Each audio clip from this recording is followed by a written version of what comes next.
Hello, welcome to mathematics questions. आज का question है x plus x y plus y equals to 76, find x plus Y.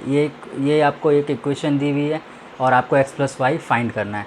एक और चीज़ दी हुई है, x और y पॉजिटिव होंगे और वो इंटीजर्स होंगे, यानी कि डेसिमल में आंसर नहीं आएगा। ठीक है, अब आप पॉज करो वीडियो को और ट्राई करो आपका सॉल्यूशन। आई होप आपने ट्राई किया होगा एंड सॉल्यूशन भी आ गया होगा। जिनको भी थोड़ा डाउट्स है उनके लिए मैं यहाँ पे सॉल्व कर देता हूँ। और प्लीज़ ये क्वेश्चन को अपने फ्रेंड्स के साथ शेयर करें, उन्हें भी चैलेंज करें वो सॉल्व कर पाते हैं कि नहीं। और ये चैनल को लाइक करो, कमेंट करो एंड सब्सक्राइब करो, बेल आइकन को प्रेस करो ताकि जैसे ही हम वीडियोस डालें आपको फर्स्ट ऑफ ऑल मिल जाए। And let's move on to this question. Question है x plus x y plus y equals to 76। मैं लिख देता हूँ यहाँ पे x plus x y plus y equals to 76। ये गिवन है, आपको x प्लस वाई फाइंड करना है। तो या तो x और y की वैल्यू हमें पता हो तो हम फाइंड कर सकते हैं। तो यहाँ से हम x और y की वैल्यू आइडेंटिफाई करते हैं। तो मैं क्या करूँगा, इसमें से x को कॉमन ले लूँगा और मेरे पास कोई रास्ता है नहीं तो x को कॉमन लूँगा। तो यहाँ पे हो जाएगा 1 plus y equals to 76।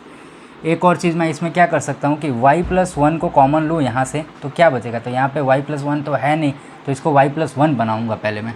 x 1 plus y plus 1 equals to 76 plus 1।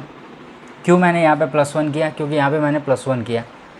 अब यहाँ से मैं x plus y 1 plus y and यहाँ से भी 1 प्लस वाई निकाल लूँगा। ठीक है, तो y प्लस 1 आ गया, यहाँ बचा x और यहाँ पे कुछ नहीं बचा, यानी कि 1 बचा। या कुछ नहीं होता तो यहाँ पे मल्टीप्लिकेशन में 1 होता ही है। तो ये हो गया और ये हो गया 77। तो इसके आगे यहाँ पे कुछ फैक्टराइजेशन वगैरह होगा नहीं क्योंकि ऑलरेडी मल्टीप्लिकेशंस में आ चुके हैं।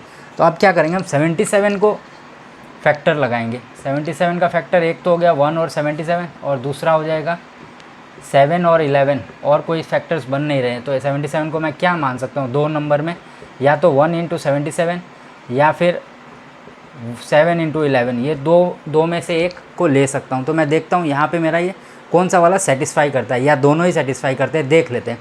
तो मैं अगर x को 1 लूँ और y को 77 लूँ तो क्या मेरा इक्वेशन सेटिस्फाई होता है।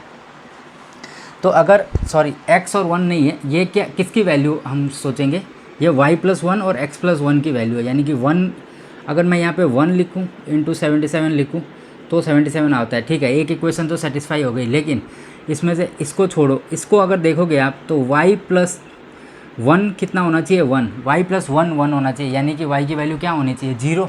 क्या 0 पॉसिबल है x और y की वैल्यू? नहीं पॉसिबल है, क्योंकि क्वेश्चन में ऑलरेडी गिवन है x और y की वैल्यू 0 से ज़्यादा ही होनी चाहिए। तो ये वाली जो कंडीशन है ना, ये वाला सॉल्यूशन ये हमारे यहाँ पे सेटिस्फाई नहीं हो रहा है इस केस में। तो हम इसको रब कर देंगे, ये नहीं लेंगे। ठीक है, तो अब हमारे पास बचता है 7 इंटू 11। तो ये हो गया 7 इंटू 11 इक्वल्स टू 77। तो ये यहाँ पे सेटिस्फाई हो रहा है क्या, देखते हैं। अगर y प्लस 1 7 है तो y की वैल्यू क्या होनी चाहिए, 6 होनी चाहिए। Yes, 6 is greater than 0। Yes, ठीक है, ये क्वालिफाई हो रहा है। सिमिलरली ये भी क्वालिफाई हो रहा है। 10 प्लस 1 11 होता है, यानी कि x की value 10। 10 is greater than 0। Yes, 10 is integer. Yes, तो ये क्वालिफाई हो रहा है। तो हम क्या ले लेंगे, ऐसे मान लेंगे y प्लस 1 इक्वल्स टू 7 और दूसरा क्या है, x प्लस 1 इक्वल्स टू 11। तो अब यहाँ पे या तो हम सिंगल आप x और y की वैल्यू फाइंड करके वहाँ पुट कर लो, क्योंकि x प्लस वाई निकालना है। या फिर क्या करेंगे, हम इन लेफ़्ट साइड को लेफ़्ट साइड और राइट साइड को सम करेंगे। तो ये हो जाएगा y plus 1 plus x plus 1 equals to 7 plus 11। और ये x और y को एक साथ लिख लो और ये बचता है प्लस 2 इक्वल्स टू, ये हो गया कितना 18। और x प्लस वाई कितना आता है 18 माइनस यहाँ से सब्ट्रैक्ट कर दो तो 16। तो x प्लस वाई की वैल्यू क्या आ गई यहाँ पे 16। ये हो गया आपका आंसर।